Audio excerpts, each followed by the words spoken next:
ಬೆಳ್ಳಿ ಬೆಳ್ಳಿ ಎಷ್ಟೊಂದು ವಸ್ತುಗಳೆಲ್ಲ ಹಾಳಾಗಿ ಹೋಗಿದ್ಯಕ್ಕ, ಮತ್ತೆ ಬಳಸಕ್ಕೆ ಆಗಲ್ಲ. ವಸ್ತುಗಳು ಹೋದ್ರೆ ಇನ್ನೊಂದು ತರ್ಬೋದು, ಅದೇ ನಮ್ಮ ಪ್ರಾಣನೇ ಹೋಗಿದ್ದಿದ್ರೆ, ಈ ಸೋಫಾನೋ ಟಿವಿನೋ ಬಂದು ತಲೆಗೆ ಹೊಡೆದಿದೆ ನಾವು ಸತ್ತೇ ಹೋಗ್ತಿದ್ವಿ. ಅಬ್ಬ, ನನ್ಗಂತೂ ನೆನ್ಸ್ಕೊಂಡ್ರೆ ಭಯ ಆಗ್ತಿದೆ.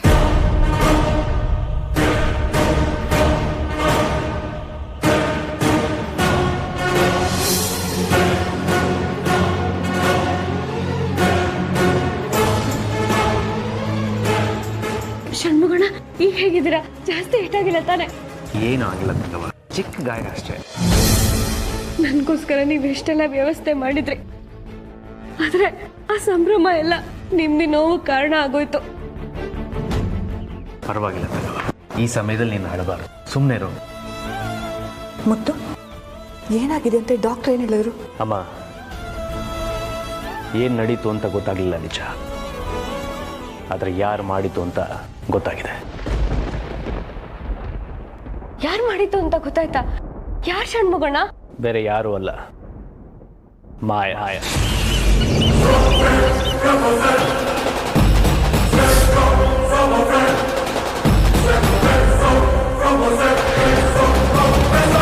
ಷಣ್ಮುಗ,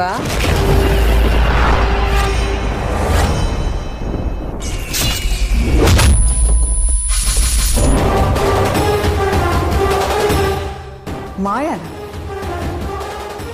14ನೇ ದಿನದ ಕಾರ್ಯ ಆದ್ಮೇಲೆ ಅವಳು ಹೋದ್ಲಲ್ವಾ? ಅಮ್ಮ, 16ನೇ ದಿನದ ಕಾರ್ಯ ಆದಮೇಲೆ ಅವಳು ಮನೆ ಬಿಟ್ಟು ಹೋಗಿದ್ದಾಳೆ ಅನ್ನೋದಕ್ಕೆ ನಮ್ಮ ಹತ್ರ ಯಾವುದೇ ಸಾಕ್ಷಿ ಇಲ್ಲ. ನಾವೇ ಊಹೆ ಮಾಡ್ಕೊಂಡಿದ್ಲಿ ಅವಳು ಮನೆ ಬಿಟ್ಟು ಹೋಗಿದ್ದಾಳೆ ಅಂತ. ಅವಳಿ ಮನೆ ಬಿಟ್ಟು ಹೋಗಿಲ್ಲ, ಅವಳಿಲ್ಲೇ ಇದ್ದಾಳೆ. ಇಷ್ಟು ದಿನ ಸುಮ್ಮನೆ ಇದ್ದಳು, ಇವತ್ತ್ಯಾಕೆ ಇಷ್ಟೊಂದು ರಾದಂತ ಮಾಡಿದ್ಲು? ಅಕ್ಕ, ಅವಳು ಮೌನವಾಗಿದ್ದಕ್ಕೂ ಕಾರಣ ಇದೆ, ಈಗ ವಿಜೃಂಭಿಸಿ ಮೆರೀತಾ ಇರೋದಕ್ಕೂ ಕಾರಣ ಇದೆ. ಆದರೆ ಎರಡಕ್ಕೂ ಕಾರಣ ಏನು ಅಂತ ಗೊತ್ತಿಲ್ಲ ಅಷ್ಟೇ. ಅದು ಮಾಯಾನೆ ಅಂತ ಅಷ್ಟೊಂದು ಖಚಿತವಾಗಿ ಹೇಗೆ ಹೇಳ್ತೀಯಾ? ಬಿರುಗಾಳಿ ಬಂದಂಗೆ, ಧೂಳಿಪಟ ಹಾದಂಗೆ ನಮ್ಮ ಮಲೆರಿರೋ ವಸ್ತು ಎಲ್ಲ ಹಾರಾರು ಹೋಯ್ತು. ಒಂದೊಂದು ವಸ್ತು ಒಬ್ಬೊಬ್ಬರ ಮೇಲೆ. ನೀವೆಲ್ಲ ಚಿಲ್ಲಾಪಿಲ್ಲಿ ಆದ್ರಿ, ನಾನಿಲ್ಲೇ ನಿಂತಿದ್ದೆ.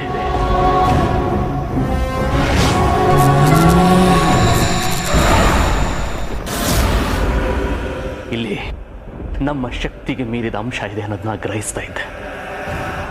ಕಾಲ್ ಕಾಣಿಸ್ತಾ ಇದೆ, ಗೆಜ್ಜೆ ಸತ್ತು ಕೇಳಿಸ್ತಾ ಇದೆ, ಬಟ್ಟೆ ಕಾಣಿಸ್ತಾ ಇದೆ, ಏನು ಕಾಣಿಸ್ತಾ ಇಲ್ಲ.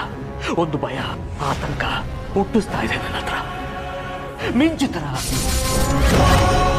ಮಾಯ ನನ್ನ ಮುಂದೆ ಏನ್ ನಡೀತಾ ಇದೆ ಅಂತ ಒಂದು ಕ್ಷಣ ಪಟ್ಟಂತ ಒಂದು ಕಡಗ ನನ್ನ ಕೆನ್ನೆನ ಸೀಳಿ ಹೋಯ್ತು. ನಾನು ನೋಡಿದೆ,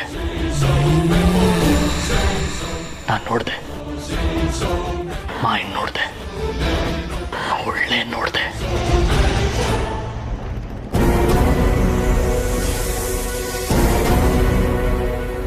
ಮಾಯನ್ ನೋಡ್ತೀಯಾ? ಇಲ್ಲ, ಇದೇನ್ ಭ್ರಮೆ ಇರ್ಬೋದು. ಇಲ್ಲಕ್ಕ, ಸ್ಪಷ್ಟವಾಗಿ ನೋಡಿದೆ. ಮಾಯಾ ವಿಜೃಂಭಿಸ್ತಾ ಇದ್ಲು, ಕುದೀತಾ ಇದ್ಲು.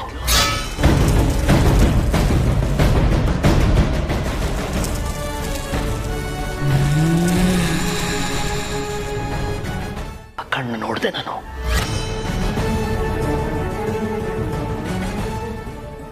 ಹಾಗೆ ನನ್ನ ಪ್ರಾಣನೇ ಹೊರಟೋಯ್ತು ಅನ್ನೋ ಭಯ.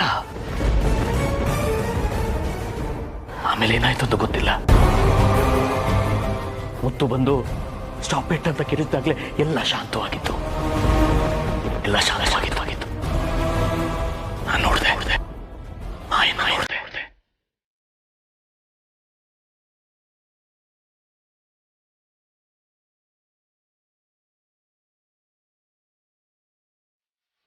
ಹಾಗಾದ್ರೆ ನಮ್ಮೇಲೆ ಸೇಡ್ ತೀರ್ಸ್ಕೊಳ್ಳೋಕೆ ಮಾಯ ವಾಪಸ್ ಬಂದ್ಬಿಟ್ಲಾ?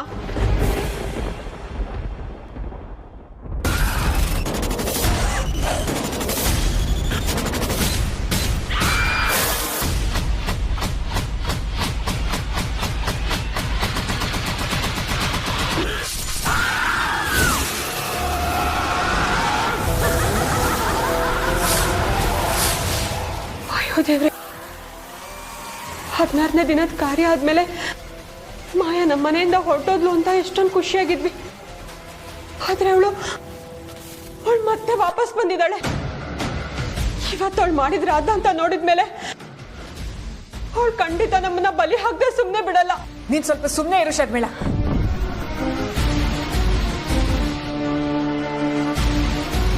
ಷಣ್ಮುಗ, ಇದು ಮಾಯಿಂದ ಕೆಲಸ ಅಂತೀಯಾ? ಅನುಮಾನನೇ ಇಲ್ಲಮ್ಮ, ಇದು ಮಾಯಿಂದೇ ಕೆಲಸ. ಅದನ್ನ ಸಾಬೀತು ಮಾಡಕ್ಕೆ ಒಂದು ಸಾಕ್ಷಿ ಮುತ್ತು.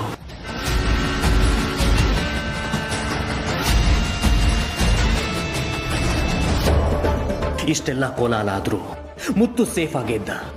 ಮುತ್ತು ಮೇಲೆ ಒಂದು ಸಣ್ಣ ಆಕ್ರಮಣನೂ ಆಗಿಲ್ಲ, ಒಂದು ವಸ್ತುನೂ ಬೀಳಲಿಲ್ಲ. ಅವನ ಒಂದು ಶಬ್ದಕ್ಕೆ ಇಡೀ ಕೋಲಾಹಲ ನಿಶಬ್ದವಾಯಿತು.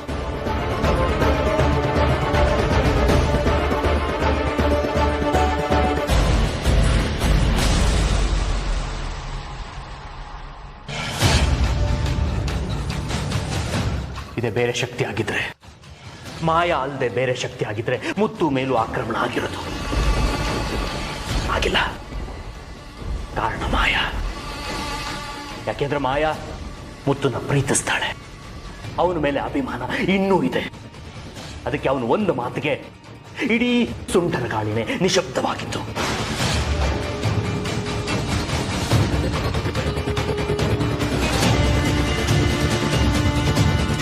ನೀನು ಹೇಳೋದು ಸರಿ ಷಣ್ಮುಗ. ಅವತ್ತು ಮನೇಲಿ ಎಲ್ಲ ವಸ್ತುಗಳು ಹಾರಾಡ್ತಿದ್ರು, ರುಕ್ಮಿಣಿ ಮೇಲೆ ಒಂದು ವಸ್ತುನೂ ಹಾರಾಡಲಿಲ್ಲ. ಆವತ್ತಿನ ಹಾಗೆ ಇವತ್ತು ಯಾರಿಗೂ ಹೇಳ್ದೆ ಕೇಳ್ದೆ ಹೋದ್ಲು. ಅವಳು ಮತ್ತೆ ಮನೆಗೆ ಬಂದಾಗ ಅವಳ ಕೈಯಲ್ಲಿ ಗಾಯ ಆಗಿತ್ತು. ಇದನ್ನೆಲ್ಲ ಒಂದಕ್ಕೊಂದು ತಾಳೆ ಹಾಕಿ ನೋಡಿದ್ರೆ ಇದೆಲ್ಲ ಮಾಯಿಂದ ಕೆಲಸ ಅಂತ ಕಾಣಿಸುತ್ತೆ. ಮತ್ತು ಇನ್ನೇನಾದರೂ ಅನಾಹುತ ಆಗೋದಕ್ಕೆ ಮುಂಚೆ ನಾವೇನಾದರೂ ಮಾಡಲೇಬೇಕು. ಚಿಕ್ಕಮ್ಮ, ನೀವೇನು ಚಿಂತೆ ಮಾಡಬೇಡಿ. ನಾನು ಕಳೆದ ತಿಂಗಳು ಬೆಂಗಳೂರಿಗೆ ಹೋದಾಗ ಒಬ್ಬರು ಮಹಾಸ್ವಾಮಿನ ಭೇಟಿಯಾಗಿದ್ದೆ. ಅವರು ತುಂಬ ಶಕ್ತಿವಂತರು. ಈ ದುಷ್ಟಶಕ್ತಿಗಳನ್ನೆಲ್ಲ ಮಟ್ಟ ಹಾಕುವಂಥ ತಂತ್ರವಿದ್ಯೆನ ಕಲ್ತಿದ್ದಾರಂತೆ. ನಮ್ಮ ಸಮಸ್ಯೆಗೆ ಅವ್ರ ಹತ್ರ ಪರಿಹಾರ ಸಿಗುತ್ತೆ. ಸರಿ, ಹಾಗಾದ್ರೆ ಈ ತಕ್ಷಣ ಅವ್ರಿಗೆ ಬರಕ್ಕೆ ಹೇಳಿ. ಇಲ್ಲ ಚಿಕ್ಕಮ್ಮ, ಅವ್ರು ಹಾಗೆಲ್ಲ ತಕ್ಷಣಕ್ಕೆ ಬರಲ್ಲ. ಆದರೆ ನಮ್ಮ ಸಮಸ್ಯೆ ಏನು ಅಂತ ಹೇಳೋದಕ್ಕಿಂತ ಮುಂಚೆ ಅವ್ರಿಗೆ ನಮ್ಮ ಸಮಸ್ಯೆ ಗೊತ್ತಾಗಿರುತ್ತೆ. ಅಷ್ಟು ಶಕ್ತಿವಂತರವರು.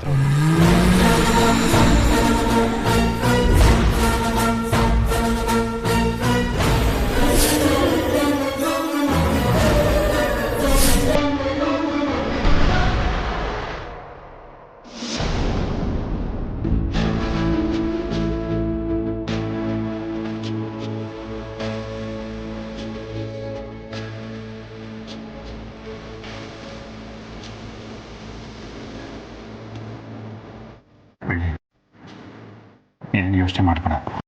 ನಾನು ಮಹಾಸ್ವಾಮಿಗಳಿಗೆ ಮೆಸೇಜ್ ಮಾಡಿದ್ದೀನಿ. ಅವ್ರು ನನ್ನ ಮೆಸೇಜ್ ನೋಡಿದ ತಕ್ಷಣ ರೆಸ್ಪಾಂಡ್ ಮಾಡ್ತಾರೆ. ನೀನೇನು ಚಿಂತೆ ಮಾಡೋದಕ್ಕೆ ಹೋಗ್ಬೇಡ. ಅವರು ಅಷ್ಟು ದೊಡ್ಡ ಸ್ವಾಮಿಗಳ? ಹೌದು ಬೇಡ.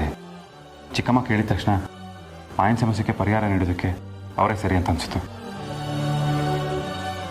ಮನೇಲಿ ಎಲ್ಲರೂ ಎಷ್ಟು ಸಂತೋಷ ಸಂಭ್ರಮದಲ್ಲಿದ್ವಿ, ಎಲ್ಲರೂ ಎಷ್ಟು ಖುಷಿಯಾಗಿದ್ರು. ಆದರೆ ಇಂಥ ಒಂದು ಭಯಂಕರ ಘಟನೆ ನಡೆಯುತ್ತೆ ಅಂತ ನಾವು ಯಾರೂ ಅಂದ್ಕೊಂಡಿರ್ಲಿಲ್ಲ. ಮಾವ, ಪೂಜೆ ದಿನನೇ ಹೀಗಾಯ್ತಲ್ಲ, ಅದೇನು ಅಪಶಕುನ ಅಲ್ಲ ಅಲ್ವಾ? ನಮ್ಮ ಮಗುಗೇನೂ ಆಗಲ್ಲ ತಾನೆ?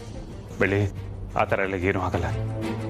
ಈ ಸಮಯದಲ್ಲಿ ನೀನು ಯಾವುದ್ರ ಬಗ್ಗೆ ನೀವು ಯೋಚನೆ ಮಾಡಬಾರ್ದು, ಚಿಂತೆ ಮಾಡಬಾರ್ದು. ಧೈರ್ಯವಾಗಿರು. ನಾನಿದ್ದೀನಲ್ವಾ, ನಿಂಗೆ ಏನಾಗೋದಕ್ಕೂ ನಾನು ಬಿಡಲ್ಲ. ಮಾವ, ನೀವು ಹೀಗೆ ನನ್ನ ಜೊತೆಲೇ ಇರಿ. ನನಗೆ ಯಾವ ಭಯನೂ ಆಗಲ್ಲ.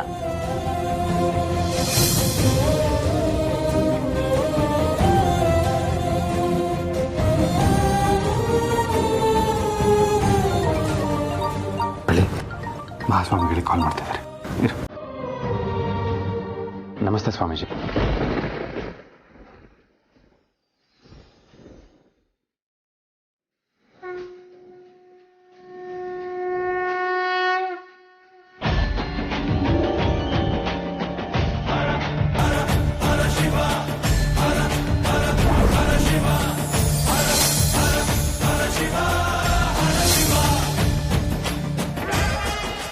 ಶುಭಂ. ನಿಮ್ಮ ಸಂದೇಶವನ್ನು ನೋಡಿದೆ. ನಿಮ್ಮ ಮನೆಯಲ್ಲಿ ಏನೆಲ್ಲ ನಡೀತು ಅನ್ನೋದನ್ನ ವಿವರವಾಗಿ ಹೇಳಿ. ಆಗಲಿ ಸ್ವಾಮಿ. ಅವಳು ನಮ್ಮ ಬಗ್ಗೆ ಇಷ್ಟು ಕೆಟ್ಟದಾಗಿ ಮಾತಾಡ್ತಾ ಇದ್ರು ನೀನು ನೋಡ್ತಾ ಸುಮ್ಮನೆ ನಿಂತಿದೀಯಲ್ಲ. ಅವಳ ಕುತ್ತಿಗೆ ಹಿಡಿದು ಅದು ತಪ್ಪು.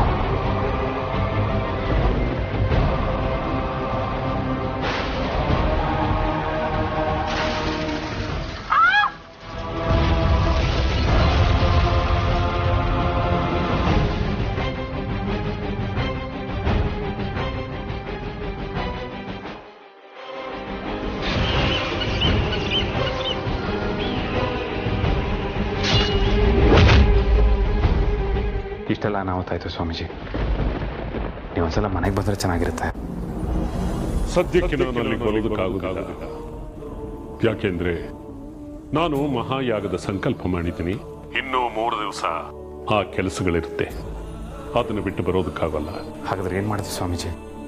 ಮನೆಯಲ್ಲೆಲ್ಲ ತುಂಬ ಹೆದರಿದ್ದಾರೆ. ಯಾವ ಕ್ಷಣದಲ್ಲಿ ಏನಾಗುತ್ತೋ ಅನ್ನೋ ಆತಂಕದಲ್ಲಿ ಯಾರು ನಿದ್ದೆ ಕೂಡ ಮಾಡ್ತಿಲ್ಲ. ನಿಮ್ಮ ಸಮಸ್ಯೆ ತುಂಬಾ ಅಪಾಯಕಾರಿಯಾಗಿದೆ. ಒಂದು ಕೆಲಸ ಮಾಡಿ, ಮನೆಯವ್ರನ್ನೆಲ್ಲ ಕರ್ಕೊಂಡು ಇಲ್ಲಿಗೆ ಬನ್ನಿ. ಸರಿ ಸ್ವಾಮೀಜಿ, ಹಾಗೆ ಆಗಲಿ.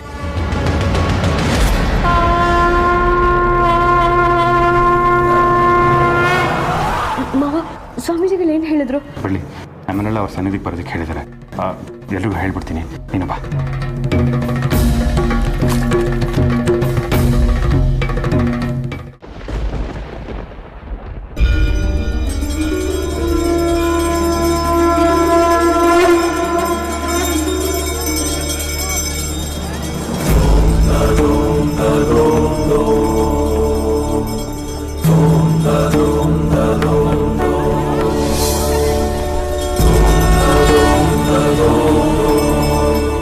ಮಹಾಸ್ವಾಮಿಗಳೇ, ನನ್ನ ಮಗ ಮುತ್ತು ನಮ್ಮ ಮನೇಲಿರೋ ಸಮಸ್ಯೆ ಬಗ್ಗೆ ತಮಗೆ ತಿಳಿಸಿದ್ದಾನೆ ಅಂತ ಗೊತ್ತಾಯಿತು. ಆ ಸಮಸ್ಯೆಗೆ ಪರಿಹಾರ ಏನು ಅಂತ ತಮ್ಮ ಹತ್ರ ಕೇಳೋದಕ್ಕೆ ಬನ್ರಿ.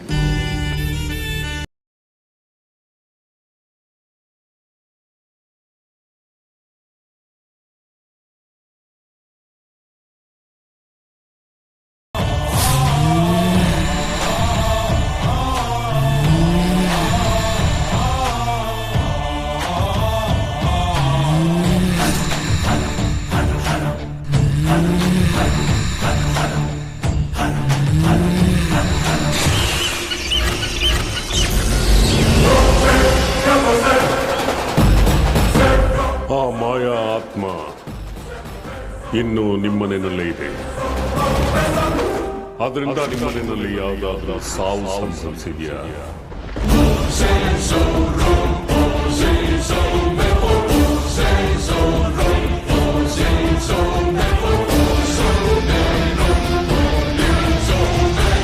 ಇಲ್ಲ ಮಹಾಸ್ವಾಮಿಗಳೇ, ಮಾಯಾಳಿಂದ ಆ ರೀತಿ ಯಾವ ಸಾವು ಸಂಭವಿಸಿಲ್ಲ.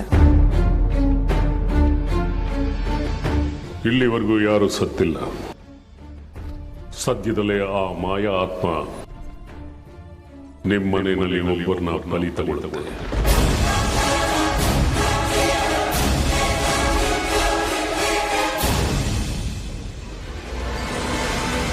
ಏನು ಹೇಳ್ತಿದ್ರೆ ಸ್ವಾಮಿ? ಹೌದು, ನಿಮ್ಮನೆ ಸದಸ್ಯರೊಬ್ಬರು ಮಾಯಾ ಆತ್ಮದಿಂದ ಪ್ರಾಣ ಕಳ್ಕೊಳ್ಳೋದು ನಿಶ್ಚಿತ.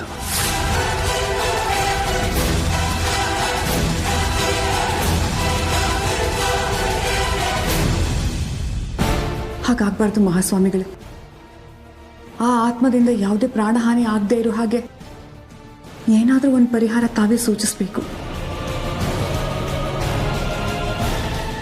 ನಿಮ್ಮ ಕುಟುಂಬದ ಸದಸ್ಯರೊಬ್ಬರ ಪ್ರಾಣ ಹೋಗಬೇಕು ಅನ್ನೋದು ಮೊದಲೇ ನಿರ್ಧಾರವಾಗಿರುವುದು.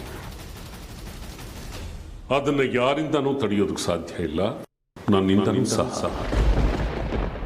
ಆ ಆತ್ಮದಿಂದ ಮುಂದೆ ಆಗುವಂತಹ ತೊಂದರೆಗಳಿಂದ ನಿಮ್ಮನ್ನು ನಾನು ಕಾಪಾಡಬಹುದು.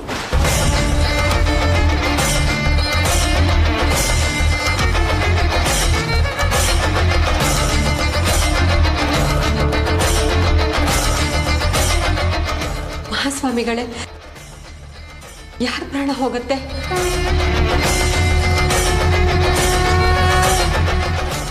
ಅದನ್ನ ಹೇಳೋದಕ್ಕಾಗೋದಿಲ್ಲ. ಅದು ದೈವ ರಹಸ್ಯ. ವಿಧಿಲಿಖಿತನ ಮುಂಚೆ ಹೇಳಬಾರದು. ಆದರೆ ಆತ್ಮದಿಂದ ಮುಂದೆ ಆಗುವ ತೊಂದರೆಗಳನ್ನು ತಪ್ಪಿಸ್ಬೇಕು ಅನ್ನೋದಾದ್ರೆ ನಾನು ಹೇಳಿದ್ದನ್ನ ಚಾಚು ತಪ್ಪದೆ ಕೇಳ್ಕೋಬೇಕು. ಸ್ವಾಮಿ, ನೀವು ಹೇಳ್ದಾಗೆ ಮಾಡ್ತೀವಿ. ಏನು ಮಾಡಬೇಕು ಅಂತ ಹೇಳಿ.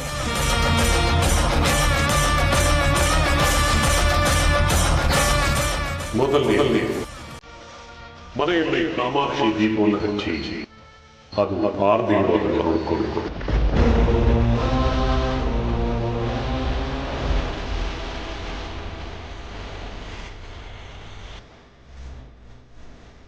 ಎರಡನೆಯದು,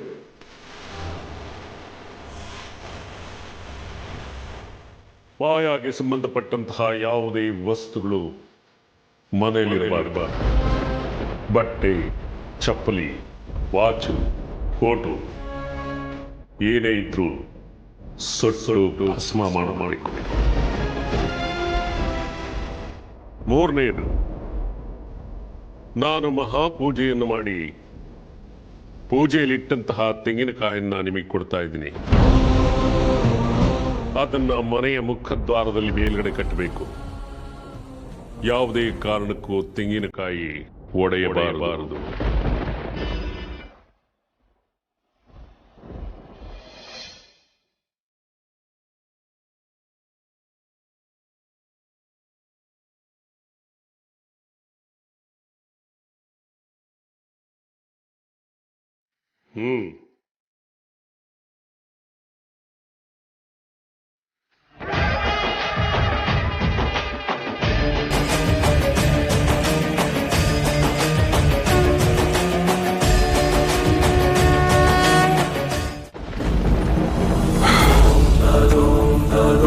ಇದರ ಜೊತೆಗೆ ಮನೆ ಸುತ್ತ ಅರಿಶಿಣದ ನೀರನ್ನು ಚೆಲ್ಲುತ್ತಾ ಬನ್ನಿ.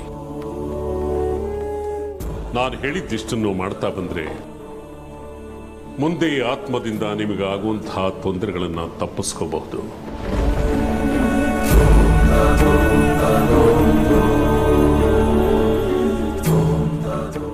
ಮಹಾಸ್ವಾಮಿಗಳೇ, ತಮ್ಮಿಂದ ನಮ್ಮನೇಲಿ ಸಾವಾಗುತ್ತೆ ಅನ್ನೋ ಸುದ್ದಿ ಕೇಳಿ ನಮ್ಗೆ ಆತಂಕ ಶುರುವಾಗಿದೆ. ಇದಿಷ್ಟೇ ಅಲ್ಲ, ಯಾವುದಾದ್ರೂ ಪೂಜೆ, ಹೋಮ, ಹವನ, ಯಾಗ ಮಾಡಿ ಆ ಹೋಗೋ ಪ್ರಾಣನ ಉಳಿಸೋಕ್ಕಾಗಲ್ವಾ?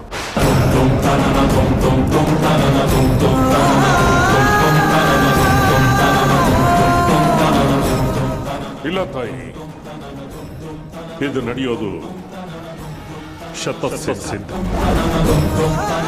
ಇನ್ನು 2 ದಿವಸಗಳಲ್ಲಿ ನಿಮ್ಮ ಮನೆಯಲ್ಲಿ ಒಂದು ಜೀವ ಹೋಗುತ್ತೆ.